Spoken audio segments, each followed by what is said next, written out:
Bismillahirrahmanirrahim. Assalamualaikum warahmatullahi wabarakatuh. Alhamdulillahi rabbil alamin. Wassalatu wassalamu ala asyrafil anbiya'i wal mursalin. Sayyidina wa nabiyina Muhammadin wa ala alihi wa ashabihi wa man tabi'ahum bi ihsanin ila yaumiddin, amma ba'du. Segala puji bagi Allah atas rahmat dan nikmatnya kita kembali dapat melanjutkan pembahasan kitab Imta'ul Asma fi Syarhi Matan Abi Syuja'. Salawat beriringkan salam mudah-mudahan senantiasa dihaturkan kepada Nabi besar Muhammad sallallahu alaihi wasallam. Mudah-mudahan kita mendapatkan syafaat dari beliau di hari akhir nanti, amin ya rabbal alamin.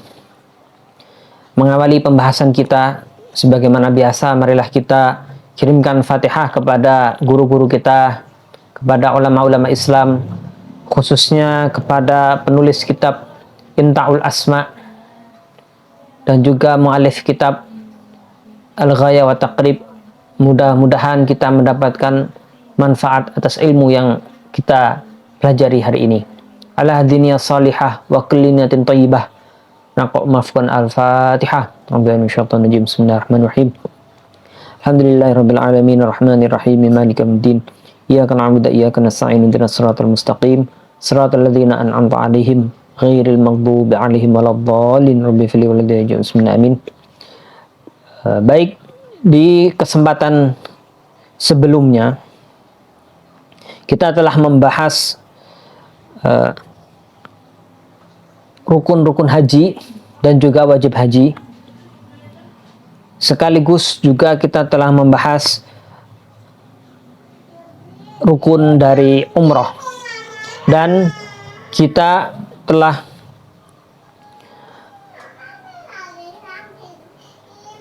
membahas bahwa ada beberapa wajib haji yang belum disebutkan oleh penulis kitab, karena menurut beliau wajib haji tersebut masuk kategori sunnah haji. Nah, berdasarkan pendapat mu'tamad mazhab Asy-Syafi'i, bahwa sunnah itu, sunnah yang menurut mu'alif kitab Ghaya wa Taqrib itu adalah sunnah haji, itu sebenarnya adalah wajib haji. Jadi yang ada di Ghaya wa Taqrib itu ditambahi lagi, yaitu 3 hal: mabit di Muzdalifah, mabit di Mina, dan yang ketiga yaitu tawaful wada. Nah, itu tambahan dari yang ada di wajib haji. Nah, sehingga wajib hajinya itu menjadi 5, karena al-halqu itu masuk ke rukun, dinaikkan ke rukun. Nah, sekarang kita akan masuk pembahasan pada sunnah dalam haji. Nah, sunnah dalam haji ini sangat banyak sekali, namun mu'alif hanya menyebutkan 7 di sini. Itu pun kemudian nanti dikurangi karena mabit di Muzdalifah dan mabit di Mina, kemudian tawaf wada itu masuk ke kategori wajib haji. Nah, jadi ada 3 yang dipindahkan berdasarkan pendapat mu'tamad madzhab Asy-Syafi'i. Nah, yang pertama yaitu al-ifradu wa huwa taqdimul haji 'alal umrah. Nah, haji dengan tata cara ifrad. Jadi tata cara haji itu ada 3 macam, ya, ada 3 macam. Yang pertama itu adalah ifrad. Ifrad itu apa? Apa artinya ifrad? Secara bahasa ifrad itu artinya sendiri, menyendirikan. Ya. Maka kenapa ini dinamakan ifrad? Karena antara haji dan umroh itu dipisah. Dipisah bagaimana? Jadi seseorang itu melakukan haji dulu, baru kemudian dia melakukan umroh di 2 perjalanan yang berbeda. Jadi melakukan haji dulu, baru kemudian pulang, ya kan?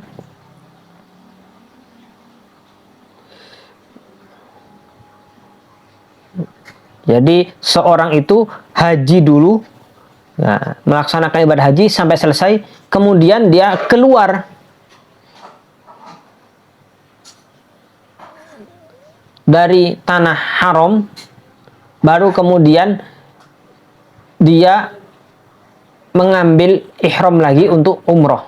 Jadi ada 2 perjalanan di sini. Nah, itu apa namanya ifrad itu, kenapa dinamakan ifrad? Karena dia sendiri-sendiri, haji dulu baru kemudian umroh. Itu namanya ifrad. Jadi haji dulu baru kemudian umroh, yang mana itu dilakukan di 2 perjalanan. Nah,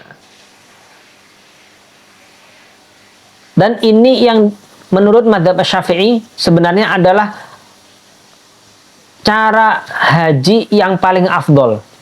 Kenapa? Karena inilah hajinya Rasulullah SAW. Karena inilah hajinya Rasulullah SAW. Nah, kemudian yang kedua adalah haji qiron. Nah, kalau qiron ini kebalikan dari ifrad. Kalau ifrad itu dipisah antara haji sama umroh. Nah, kalau qiron sekalian. Jadi saat haji itu diniati sekaligus umroh. Jadi digabung. Nah, yang ketiga yaitu tamattu. Nah, kalau tamattu ini yang kemudian banyak dilakukan oleh masyarakat Indonesia. Kenapa dinamakan tamattu? Tamattu itu secara bahasa adalah nyantai. Ya tamatta, bersantai, menikmati. Kenapa bersantai? Karena ini orang yang melakukan tamattu, dia bisa memisahkan antara haji dan umroh. Di antara jeda haji dan antara umroh dan haji ada jedanya, itu dia bisa pakai baju, meninggalkan semua larangan ihram, menanggalkan ihramnya dengan satu perjalanan. Makanya namanya tamattu. Jadi orang kalau tamattu itu dia umroh dulu, selesai umroh dia pakai baju biasa, semua larangan ihram itu sudah tidak terikat lagi karena dia sudah keadaan bukan muhrim lagi karena sudah selesai umrohnya. Nah, itu kemudian sambil menunggu waktu untuk haji.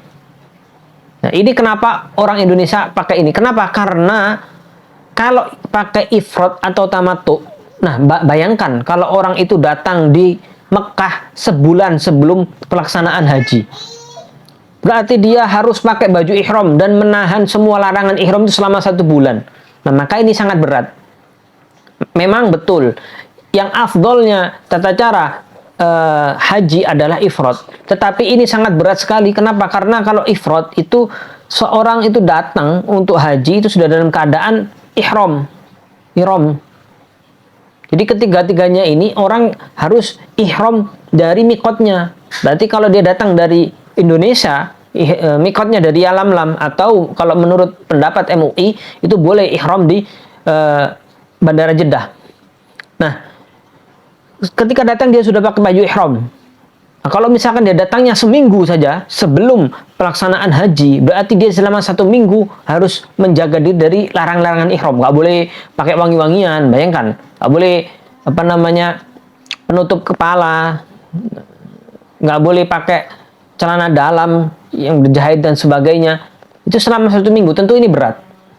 Makanya jamaah haji rata-rata pakainya tata cara haji tamattu. Karena apa? Ketika dia datang, dia pakai baju ihram betul. Setelah itu dia umroh itu bentar, 1 hari juga selesai. Setelahnya sudah pakai baju biasa, sudah bebas semuanya. Nanti tinggal niat untuk haji. Ini tamattu. Jadi umroh dulu baru kemudian haji. Nah, karena ada jeda itu yang dia itu bisa nyantai itu tadi, yang boleh pakai baju bebas dan sebagainya, tidak terikat ihram. Nah, maka ada sesuatu yang harus dibayar. Ini namanya damun nusuk. Nah, ada damun nusuk namanya. Nah, ini yang wajib dilakukan. Apa itu? Yaitu menyembelih kambing. Nah, maka orang yang tamattu itu diwajibkan menyembelih kambing. Ini hanya ada di tamattu. Sedangkan di ifrad dan di qiran tidak ada. Nah, karena yang ada keringanan tadi itu hanya ada di tamattu. Dia cukup satu perjalanan dan dia bisa berleha-leha di antara umroh dan hajinya. Kemudian tadi sunnahnya yang pertama itu tata cara hajinya dengan ifrad. Kemudian yang kedua talbiyah. Nah, ini talbiyah. Talbiyah ini disunnahkan pada orang yang haji maupun umroh. Kalau yang haji, maka disunnahkan dari mulai dia pakai baju ihram sampai Jumrah Aqabah di tanggal 10 Zulhijjah. Nah, jadi di hari Idul Adha setelah dia lempar Jumrah Aqabah, nah itu kemudian sudah tidak sunnahkan talbiyah. Sunnahnya menjadi takbir. Jadi dari mulai dia ihram untuk haji sampai tanggal 10 dia lempar Jumrah Aqabah. Nah, itu disunnahkan memperbanyak bacaan talbiyah. Nah, itu di waktu-waktu itu. Kemudian yang orang yang umroh itu disunnahkan talbiyah dari kapan? Dari mulai dia awal ihram. Ya, pakai baju ihram, niat ihram. Ya, mulai ihram sampai apa? Sampai dia awal tawaf. Nah, ketika sudah mulai tawaf, nah ini sudah tidak disunnahkan talbiyah. Nah, kemudian bacaan ketika tawaf. Nah, bacaannya sebagaimana yang diajarkan oleh Rasulullah SAW. Labbaik Allahumma labbaik labbaik la syarika lak labbaik innal hamda wan ni'mata lakal mulk la syarika lak. Nah. Kemudian sunnah yang ketiga yaitu tawaful qudum. Tawaf muqaddimah. Ketika pertama sampai di kota Mekah. Ini namanya tawaful qudum. Jadi datang kita itu disunahkan tawaf. Nah, ketika pergi, nah ini baru wajib kita tawaf wada, tawaf perpisahan. Nah, jadi tawaf qudum itu tawaf sambutan lah istilahnya. Nah, tawaf qudum ini bisa digabung dengan tawaf haji, bisa. Bisa digabung dengan tawaf haji. Ya, tawaf qudum bisa digabung dengan tawaful haji. Karena tawaf qudumnya ini tawaf sunnah.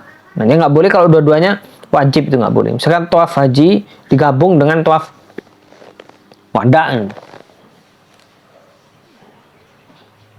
itu nggak bisa. Tapi kalau tawaf qudum bisa digabung dengan tawaf haji.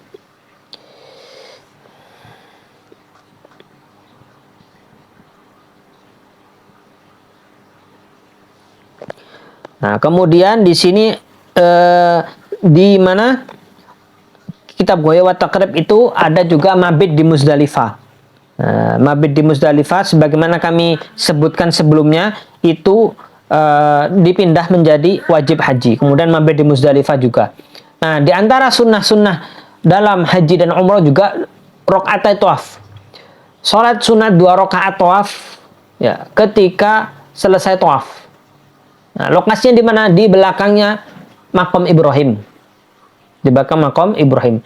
Bacaan yang dibaca, surat yang dibaca adalah rakaat pertama setelah Fatihah Al-Kafirun, kemudian di rakaat kedua setelah Al-Fatihah baca Al-Ikhlas. Nah, begitu juga di sini tidak disebutkan yaitu 2 rakaat ihram. Jadi orang yang hendak ihram disunahkan untuk sholat juga 2 rakaat ketika di miqat. Bacaannya sama, Al-Kafirun dan Al-Ikhlas. Nah.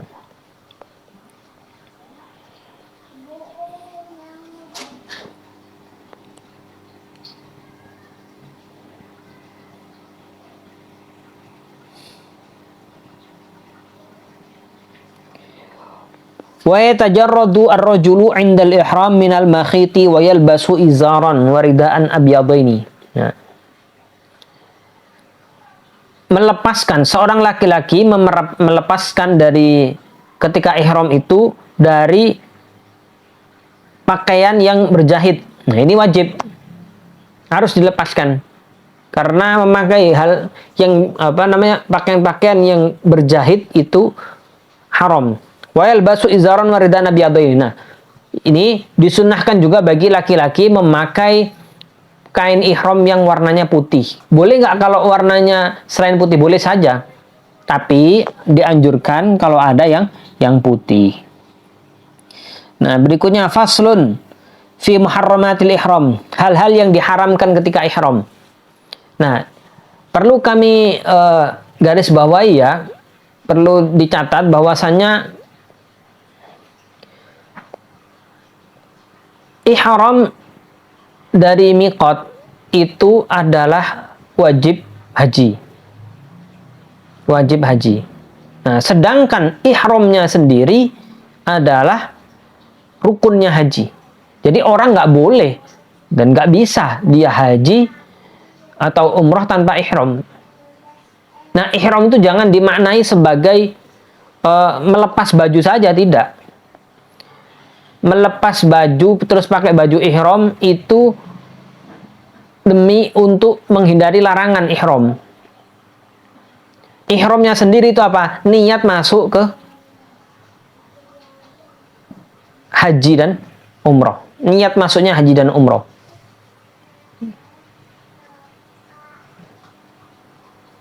Niat masuk ke haji dan umroh itu termasuk rukun haji dan umroh. Itu namanya ihram. Ketika seorang sudah niat itu tadi, sudah ihram, maka harus menghilangkan atau menjauhi larangan-larangan ketika ihram itu. Termasuk dan pakai baju yang berjahit itu. Dan memulainya itu diwajibkan dari mikotnya. Kalau misalkan ada orang tidak dari mikotnya, maka wajib bayar dam. Nah, ini ya yang perlu dipahami. Wa yahrumu 'alal muhrimi 'asyratu asya'. Nah, bagi seorang muhrim, orang yang berihram ada 10 larangan. Yang pertama, lubsul makhit, memakai pakaian yang berjahit, yang menjahiti badannya. Maksudnya apa? Menjahitnya itu melingkar gini, sehingga membentuk anggota tubuhnya. Maka boleh kalau misalkan pakaiannya itu berjahit tapi tidak melingkar. Misalnya apa? Biasanya kain itu kan biar nggak sobek-sobek, ujungnya itu dikasih dijahit kan, ya nggak mudah sobek.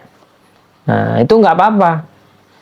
Nah, yang nggak boleh kalau misalkan jahitannya itu merekatkan dua ujung sehingga melingkar.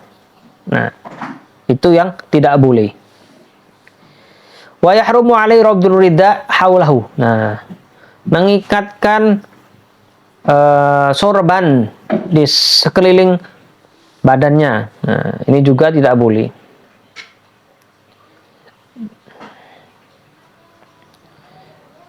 Begitu juga bagi wanita. Nah, ini kalau tadi itu yang pakai pakaian berjahit itu laki-laki ya. Larangan tidak pakai pakaian berjahit itu laki-laki. Kalau perempuan bebas itu pakai pakaian.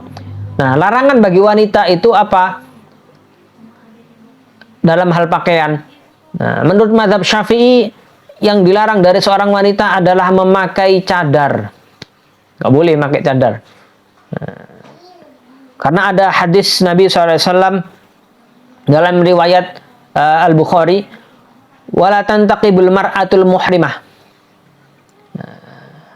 Dan tidak berniqab, tidak bercadar wanita yang sedang ihram.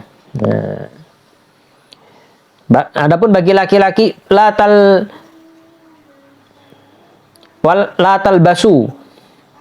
talbasul qamis, jangan memakai kemeja, wala sarawilat, celana, walal amaim, imamah, walal baronis. Nah, baronis ini pakaian yang bertudung itu, yang ada tudungnya. Nah, illa an yakuna ahadun laysat lahu na'laini falyasbal illa an yakuna ahadun laysat lahu na'lani falyalbas al-khuffaini wal yaqta as-sala minal ka'bain. Nah, dan kecuali apabila seorang di antara kalian tidak punya sandal lalu dia memakai sepatu, hendaknya dia memotong apa yang di atasnya mata kaki. Nah, maka ini juga termasuk larangan bagi laki-laki, tidak boleh pakai sandal yang menutup dua bagian, ya, yaitu jari-jari dan mata kaki. Ini nggak boleh. Maka sepatu itu nggak boleh bagi laki-laki yang ihram, nggak boleh pakai sepatu. Nah, kalau misalkan tidak ada sandal kecuali yang tadi menutup jari kaki dan juga mata kaki, maka bagaimana? Dipotong, kata Rasulullah. Dipotong sandalnya atau sepatunya itu sehingga menjadi di bawah mata kaki. Intinya salah satunya harus terbuka. Harus terbuka antara jari atau mata kaki. Berarti bagaimana dengan sandal kodok? Nah, sandal kodok itu boleh. Tapi kalau bisa, ya dua-duanya terbuka. Depan maupun belakang itu terbuka.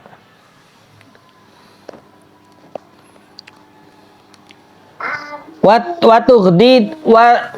taghdiyatu ra'si minar rajuli wal wajhi minal mar'ati. Nah, tadi yang pertama memakai pakaian yang berjahit bagi laki-laki, kemudian yang kedua menutup kepala bagi laki-laki. Nah, pakai ini nggak boleh, peci ini nggak boleh. Intinya nggak boleh menutup kepala.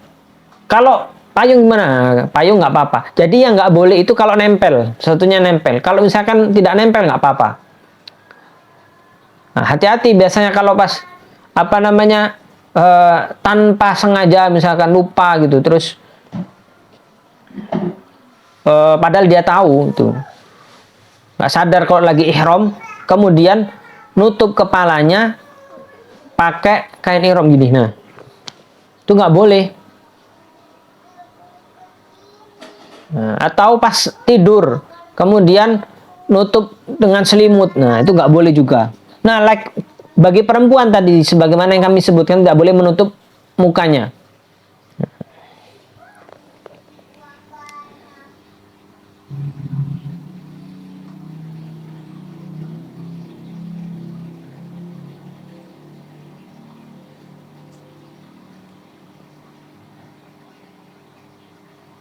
Nah, kemudian bagi perempuan juga tidak boleh pakai sarung tangan.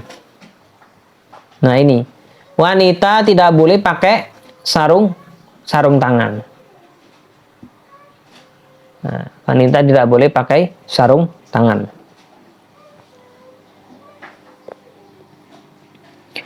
Watarjilu sya'ri biduhni. Nah, ini bagi laki-laki dan perempuan tidak boleh memakai minyak rambut. Nah, intinya apa? Dalam ihram itu tidak boleh memakai hal-hal yang berkaitan dengan menghias badan, itu nggak boleh. Yang bikin penampilan bagus itu nggak boleh. Yang bikin penampilan wangi, nah itu nggak boleh. Sebab apa? Ini hikmah dibaliknya itu kita seolah-olah menghadap kepada Allah Ta'ala itu tidak membawa apa-apa, tidak terlihat sombong di hadapan Allah. Kita seolah-olah ya seperti orang yang baru lahir.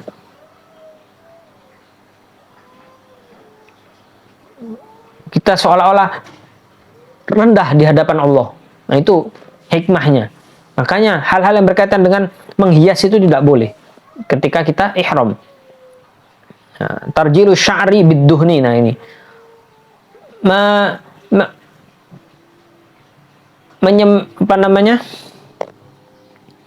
menyisir rambut dengan minyak rambut. Nah, ini nggak boleh.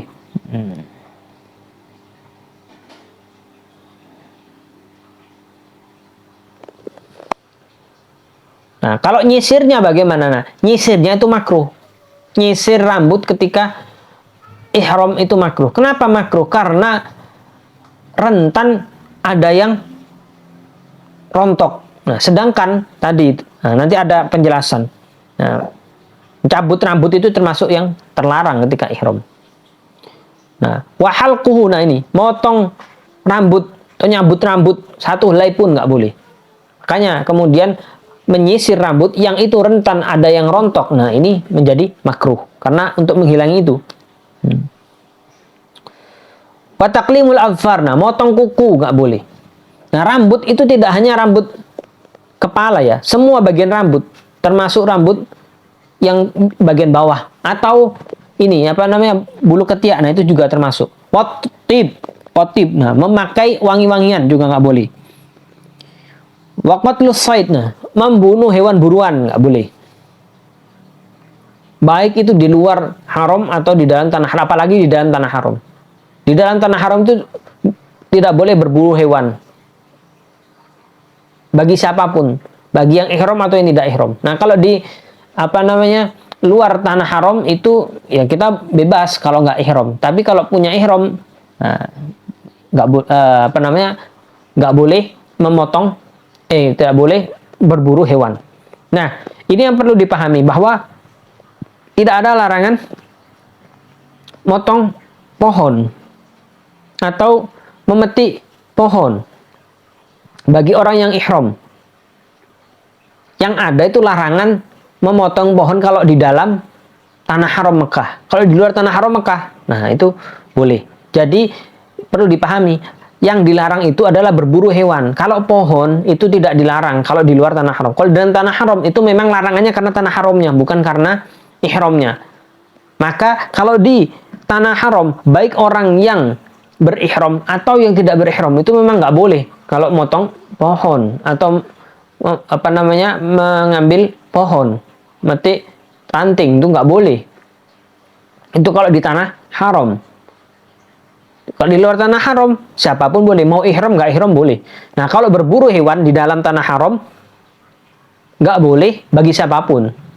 Nah, kalau di luar tanah haram yang nggak boleh hanya yang sedang ihram. Wa aqdun nikah, melakukan akad nikah nggak boleh selama ihram. Kalau ada orang akad nikah dan dia ketika itu sedang ihram, maka nikahnya batal, nggak sah. Nanti ngulang lagi karena ada keharaman. Wal wat'u, nah ini berhubungan suami istri. Nah, wal mubasyaratu bisyahwah. Nah, mubasyarah bisyahwah apa?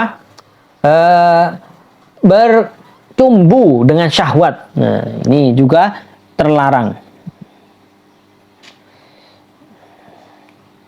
Wa fi jami'i dzalika fidyana. Barang siapa yang melanggar tadi larangan-larangan itu, salah satu dari larangan, maka wajib membayar fidyah. Nah, fidyahnya apa? Nanti akan dijelaskan di bab berikutnya. Kecuali akdun nikah fa innahu la yanaqid. Nah, kecuali tadi akad nikah itu ada apa namanya ketentuannya, yaitu kalau ada orang melakukan akad nikah saat ihram maka tidak sah, jadi batal. Wala yafsuduhu wala yusidu illal wat fil farji. Nah, ini di dalam madzhab Asy-Syafi'i tidak ada perbedaan ya antara fasid sama batal. Ya, fasid sama batal itu tidak ada perbedaan dalam madzhab Syafi'i, kecuali dalam bab haji dan beberapa bab lainnya. Nah, kalau di bab haji itu ada perbedaan antara fasid sama batal.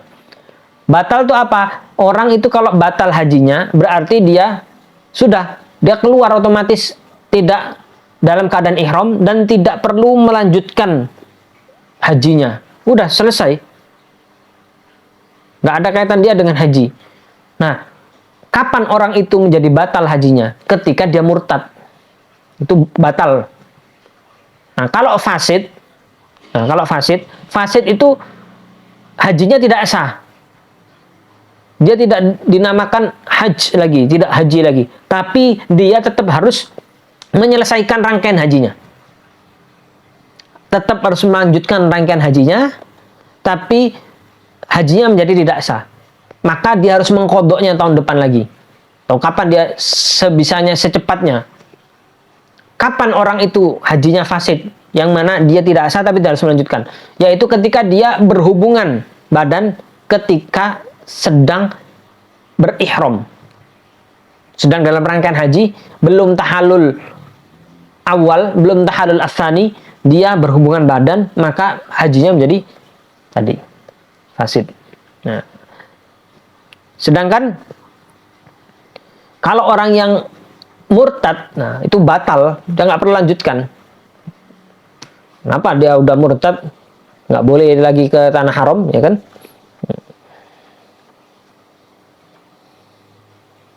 Wala yakhruju minhu bil fasad. Nah, ini tadi. Tidak keluar seorang itu dari hajinya dengan fasad tadi, dengan fasid. Wa man fatahu wuqufu bi Arafah tahallala bi amalil umrati wa 'alil qada wal hadi. Nah, siapa yang meninggalkan wukuf di Arafah, barang siapa yang tidak sempat wukuf di Arafah, dia sudah ihram haji, ternyata nggak dapat wukuf di Arafah, maka dia tidak boleh langsung tahallul begitu saja, tapi harus umroh dulu, kemudian dia tahallul, kemudian harus membayar hadyu, sembelih kambing, dan harus dikodok nanti hajinya, harus dikodok hajinya.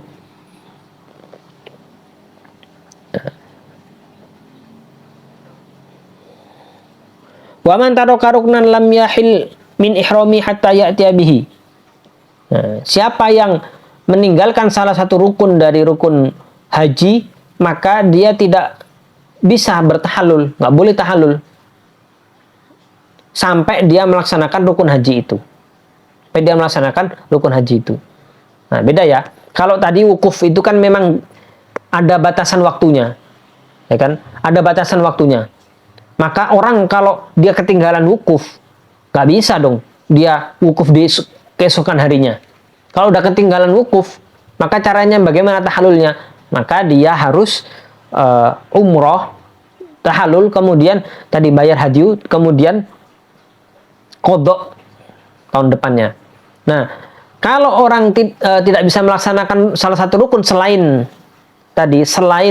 wukuf di Arafah, maka dia harus melaksanakan rukun itu kapan saja, karena rukun-rukun haji itu tidak ada yang terbatas waktu kecuali wukuf di Arafah, karena ada batas satunya. Kalau tawaf, misalkan tawaf haji bisa dilaksanakan seminggu setelah lempar jumroh boleh, ini diakhirkan boleh. Sa'i haji juga bisa diakhirkan, bisa. Nah, makanya harus melaksanakan rukun tadi itu kapan saja dia bisa. Wa man taraka wajiban lazimau dam. Nah, siapa yang meninggalkan wajib haji, maka dia wajib bayar dam. Apa wajib haji kemarin? Nah, ihram dari mikot, kemudian mabit di Muzdalifah, mabit di Mina, tawaful wada. Nah, kemudian kemarin wajib haji? Satu lagi lempar jumroh, lempar jumroh yang di hari-hari tasyrik. Nah, kalau siapa yang meninggalkan sunnah haji, maka tidak masalah.